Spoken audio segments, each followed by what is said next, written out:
Biasanya mulai aktivitas Rasulullah SAW dari sepertiga malam. Yang pertama dilakukan Rasulullah Muhammad SAW apabila bangun tidur, dan beliau ini tidur matanya dan hatinya tidak pernah tidur, karena beliau senantiasa berzikir kepada Allah, memuji Allah. Dan Rasulullah SAW apabila bangun tidur, Alhamdulillahilladzi afani fi jasadi wa radda alayya ruhi wa adhina li bidzikri. Segala puji bagi Allah yang memberikan kesehatan dalam tubuh saya dan mengembalikan roh saya dan mengizinkan saya untuk berzikir mengingat Allah kembali. Rasulullah SAW sesudah bangun tidur untuk salat malam, beliau mengusap wajahnya, menghilangkan bekas tidurnya. Kemudian beliau berdoa. Selepas berdoa, beliau mengambil wudu lalu menggunakan siwak. Karena salah satu sunnah adalah menggunakan siwak khususnya bangun tidur. Karena perubahan bau mulut kita, maka disunnahkan menggunakan siwak. Kemudian Rasulullah mendirikan salat malam. Beliau SAW salat malam sehingga kakinya bengkak SAW. Sampai istri beliau dan keluarganya sayang sama Nabi, kasihan sama beliau. Nabi terus mengerjakan salat malam sehingga kaki beliau bengkak. Ketika ditanya, ya Rasulullah, bukankah engkau telah diampuni dosa yang telah lama punya akan datang? Kata Nabi SAW, afala akunu abdan syakura. Bukankah aku ingin menjadi hamba Allah yang pandai bersyukur kepada Allah? Dan terus beliau berzikir, melaksanakan salat malam, istighfar, bermunajat, dan mentadaburi ciptaan langit dan bumi sehingga mendekati fajar. Kalau sudah mendekati waktu fajar, beliau kembali ke kasurnya lagi istirahat. Apabila beliau mendengarkan suara azan subuh yang dikumandangkan oleh Bilal bin Rabah, Nabi SAW bangun dari tidurnya dan membaca Asbahna wa asbahal mulku lillah. Sayyidah Aisyah radhiyallahu anha ditanya tentang salat malam. Kata beliau, Rasulullah ini matanya tidur tapi hatinya tidak. Rasulullah ini tidur di awal malam dan bangun di akhir malam, fayusalli thumma yarji'u ila firashi. Lalu bangun Nabi SAW sepertiga terakhir malam hari. Beliau SAW bangun melaksanakan salat malam, kemudian beliau kembali ke kasurnya lagi. Apabila azan sudah dikumandangkan, Nabi SAW bangkit dari tidurnya. Kalau ada perlu, Nabi SAW bangun untuk mandi. Wa illa tawadda'a wa kharaj. Kalau tidak, beliau SAW cuma hanya wudu lalu keluar melaksanakan salat. Apabila beliau SAW keluar dari rumahnya, beliau baca doa, Bismillah, tawakkaltu ala Allah, wala hawla wala quwata illa billah. Ya mungkin kita sering lupa. Kita memberi salam lalu kita keluar Bismillah, tawakkaltu ala Allah, wala hawla wala quwata illa billah. Dari Ummu Salamah radhiyallahu anha, istri Rasulullah, beliau mengatakan, kana idza kharaja min baitihi qala. Apabila Nabi SAW ingin keluar dari rumahnya, beliau membaca doa berikut ini. Bismillah, tawakkaltu ala Allah, Allahumma inni a'udzu bika an adilla aw udall, aw azilla aw uzal, aw adlima aw udlam, aw ajhal aw yujhala alayya. Ini doa yang dibaca Rasulullah SAW ketika mau keluar dari rumah. Apabila Nabi SAW masuk masjid, Nabi SAW memerintahkan Bilal untuk mengumandangkan salat, untuk iqamat. Kemudian Nabi SAW meluruskan saf para sahabatnya. Nabi ketika jadi imam, beliau menghadap kepada sahabat, lalu beliau merapikan saf sampai kadang-kadang berjalan ke arah kanan, terus berjalan ke kiri, merapikan saf. Alhamdulillah sekarang saf kita kalau lagi sholat berantakan, ada yang di depan, ada yang di belakang. Di rakaat pertama rapi, rakaat kedua ada yang maju, ada yang mundur, ada yang jauh, ada yang nempel, ada yang begitu. Maka Nabi SAW memperhatikan. Kenapa? Kata Nabi, kalau kalian berantakan saf, hati kalian ikut berantakan. Maka itu saf itu apa? Meluruskan saf, merapikan saf. Maka setiap kali imam maju, istaqimu, istau, i'tadilu, luruskan, rapatkan saf kalian gitu. Kemudian Rasulullah SAW sholat subuh berjamaah sebagai imam. Sesudah melaksanakan sholat subuh, beliau SAW selesai istighfar 3 kali lalu menghadap kepada sahabat. Man ra'a minkumul ru'yal laylah. Siapa yang lihat tadi malam ada melihat mimpi. Kalau ada yang melihat mimpi, Nabi tafsirkan, Nabi jelaskan. Rasulullah SAW menjelaskan. Maka kalau siapapun melihat mimpi, kan mimpi itu ada tafsirnya. Dan mimpi itu dibagi 3. Mimpi itu ru'ya minallah, mimpi dari Allah, dan itu ada tafsirnya. Yang kedua, hulmu minasyaitan, mimpi atau bisikan dari syaitan, gangguan dari syaitan, tidak ada tafsirnya. Ketika kita mengalami tafsir atau mimpi buruk, bangun tidur, kita langsung buang ludah ke kiri 3 kali. 3. Kemudian ganti posisi tidur. Tadi tidur kanan, pindah ke kiri, dan seterusnya. Yang ketiga, dan jangan diceritakan mimpi buruk itu karena tidak akan terjadi insya Allah. Yang ketiga, bisikan dari syaitan, disebut bisikan dari hati kita, bisikan hati. Namanya hadithu nafs. Hadithu nafs itu bisikan dari hati. Artinya apa? Kepingin ketemu orang, ternyata muncul dalam mimpi. Atau orang itu setiap hari antum manggil namanya. Contoh, yang sering dipanggil mungkin di masjid Permata Kalbu, Karma. Contoh, antum masuk masjid, Karma di mana? Karma, Karma, Karma. Malam hari muncul Karma di mimpi. Astagfirullah. Tapi bukan dalam bentuk karma, tapi dalam bentuk jin. Astagfirullah.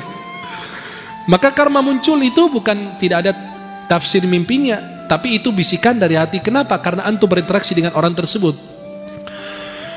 Dan siapapun melihat mimpi benar, itu ada tafsirnya. Sampai kalau orang mengaku lihat Rasulullah, ada tafsirnya. Di dalam Fathul Bari, syarah Sahih Bukhari, Muhammad bin Sirin mengatakan, kalau ada orang mengaku lihat Rasulullah dalam mimpi, kita bilang, ayo ceritakan ciri-cirinya. Kalau dia ceritakan, oh hidung Nabi begini, alis Nabi begini, pipinya Nabi begini, jenggot Nabi begini, kalau betul, ya betul. Kalau tidak, berarti bukan Rasulullah. Tapi dia percaya, itu bisa siapa aja. Tapi kalau lihat Rasulullah, pasti, oh ini tadi malam saya mimpi Rasulullah, coba ceritakan cirinya, rambutnya gimana, hidungnya gimana, alisnya gimana, apa, diceritakan. Kalau betul sesuai, itu betul mimpi Rasulullah. Karena syaitan tidak akan menyerupai Rasulullah dalam mimpi. Lalu SAW duduk berzikir, selesai sholat subuh, menafsirkan mimpi sahabat, kemudian beliau SAW menjelaskan atau duduk berzikir sampai terbit matahari. 15-20 menit kemudian beliau sholat 2 rakaat yang kita sebut 2 rakaat isyraq. Itu dikerjakan oleh Nabi SAW setiap pagi. 2 rakaat isyraq itu ada keutamaannya. Dalam Sunan At-Tirmidzi dari Anas bin Malik, Rasulullah bersabda, barang siapa sholat subuh, ya, sholat subuh kemudian duduk berzikir sampai terbit matahari, lalu dia sholat 2 rakaat, maka akan dicatat pahala baginya haji dan umrah sempurna 3 kali. Dan Nabi SAW selalu menjaga sholat sunnah qabliyah subuh. Karena Nabi bersabda dalam Sahih Muslim dari Aisyah radhiyallahu anha, rakaat al-fajri khairum minad dunya wa ma fiha. 2 rakaat fajar lebih baik dari dunia beserta isinya. Subhanallah. Ini baru yang sunnah, belum lagi yang wajib. Kemudian selesai beliau SAW mengimami para sahabat. Kadang-kadang Rasulullah mau panjang bacaannya, tapi ada tangisan anak kecil di belakang, Nabi bercepat biar ibunya tidak khawatir. Zaman sekarang kalau imam lihat anak lagi nangis di belakang, malah panjang bacaannya. Itu ibunya kan kepikiran, maka itu dipercepat. Kemudian sahabat duduk bersama Rasulullah SAW, duduk bertadarus, bicara tentang urusan pribadi mereka, ngobrol bersama Nabi, urusan agama dan urusan dunia. Nabi mengajarkan mereka, menasihati mereka, dan Nabi mendengarkan curhatan mereka dan cerita-cerita yang disampaikan. Bahkan kadang-kadang mereka cerita-cerita tentang masa jahiliyah. Lalu mereka tertawa dan Nabi tersenyum. Nabi itu nggak tertawa, Nabi itu maksimal tersenyum sampai kelihatan kegerahannya aja. Kemudian Rasulullah sama sahabat cerita-cerita tentang masa jahiliyah. Tuh ingat dulu kalian punya Tuhan dari ajwa, dari kurma. Kamu lapar makan tangan Tuhan, lapar lagi makan hidung Tuhan, kuping Tuhan, habis Tuhan dimakan. Itu cerita-cerita begitu diceritakan sama Rasulullah bersama para sahabat. Lalu mereka bertertawa, Nabi SAW tersenyum sallallahu alaihi wasallam. Nabi SAW mensunnahkan untuk sholat duha, dan Nabi SAW terus-menerus melakukannya. Sayyidah Aisyah radhiyallahu anha mengatakan Rasulullah SAW sholat duha 4 rakaat dan kadang-kadang lebih dari 4 rakaat. Sholat duha ini pahalanya apa? Sedekah 360 sedekah untuk sendi yang ada dalam tubuh kita. Minimal sholat duha rakaatan, 2 rakaat. Nih, aqalluha minimal 2 rakaat. Aktsaruha paling banyak tidak ada batasnya. Tapi ulama mengatakan bahwa sholat duha itu ada 3 pendapat jumlah rakaat. Ada yang bilang 8, ada yang bilang 11, ada yang bilang tidak ada batas. Kemudian waktunya sholat duha sesudah terbit matahari 10 menit sampai menjelang zuhur 10 menit juga atau 15 menit. Berarti dari terbit matahari 15 menit atau 10 menit sampai menjelang zuhur itu waktu sholat duha. Waktu terbaiknya antara jam 9 dan jam 11. Karena pada saat itu manusia pada sibuk memikirkan urusan atau kepentingan duniawinya. Nabi SAW selesai sholat duha. Kan rumah Nabi, kamar Nabi nggak punya rumah. Nabi punya kamar-kamar. Maka disebut surat Al-Hujurat. Hujurat itu kamar-kamar. Hujurat itu hujrah, bentuk jamak dari hujrah. Ghurfah, ghurfat. Maka itu kamar-kamar istri Nabi di sebelah-sebelah masjid.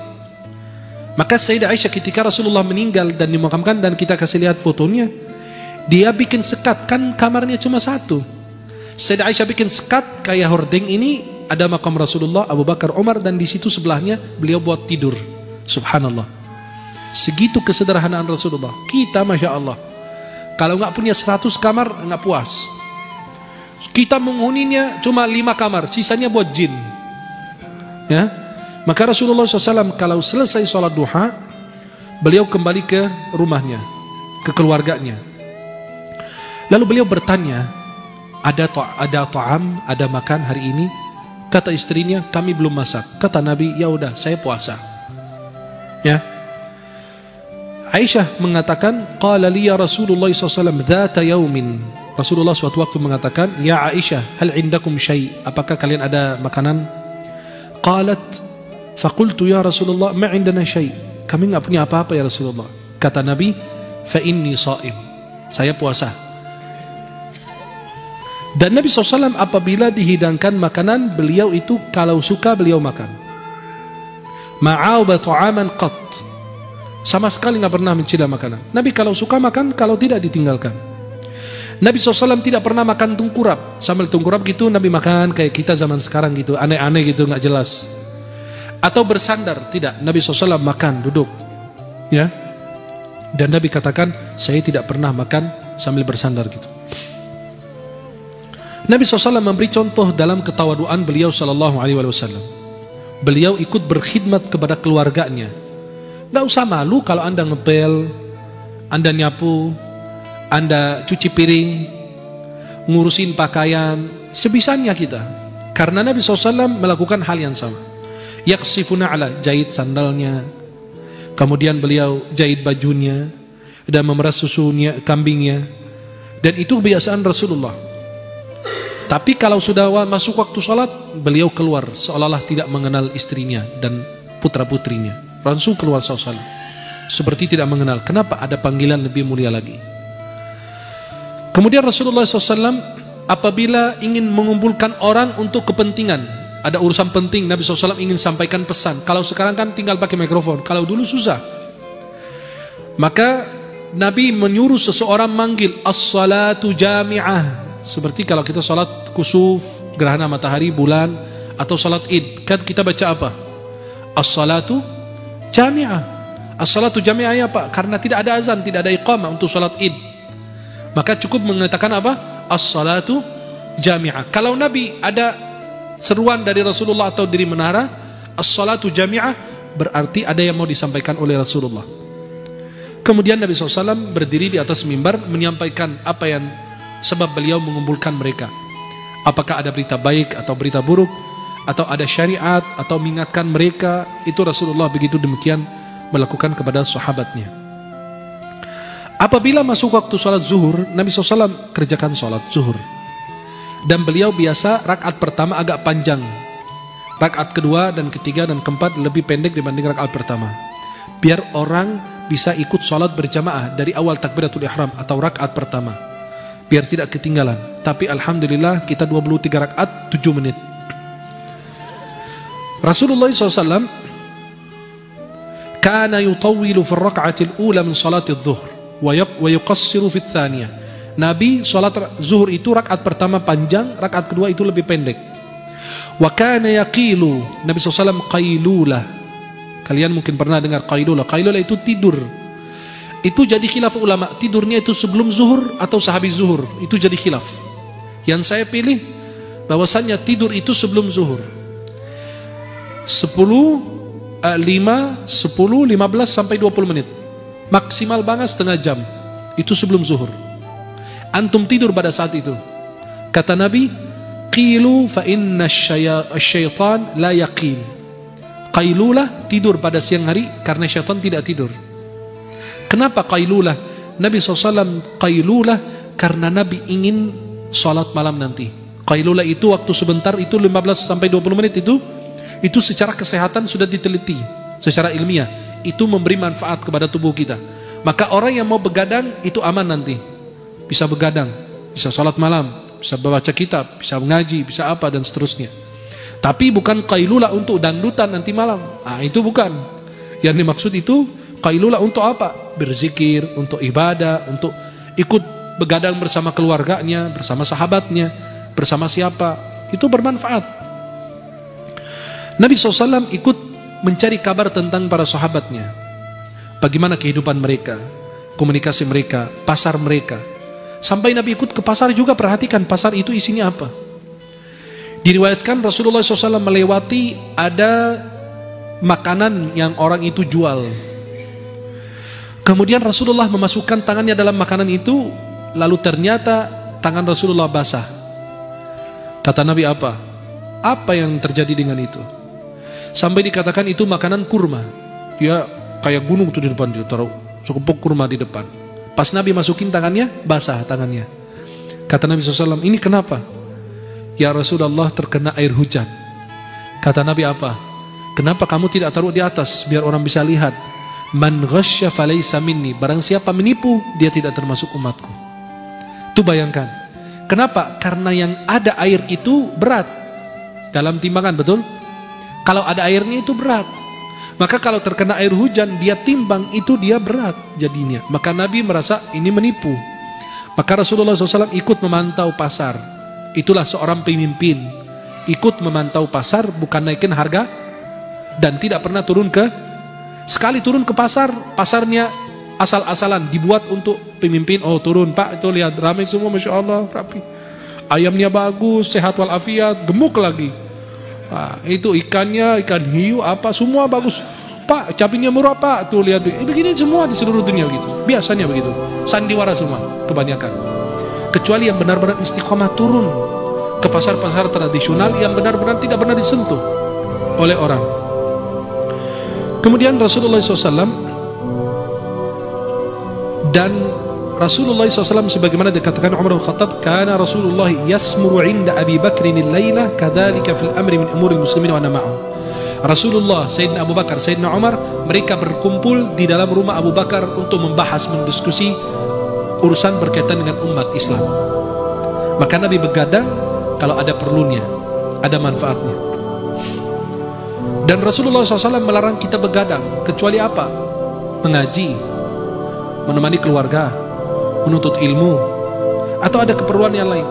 Dan Nabi melarang tidur sebelum Isya, sehabis maghrib, dan begadang sehabis salat Isya, kecuali kalau ada perlu, menemani keluarga, atau ada tamu, atau belajar, dan lain sebagainya. Kalau tidak manfaat itu tidur. Kenapa? Biar bisa bangun salat malam atau salat subuh berjamaah.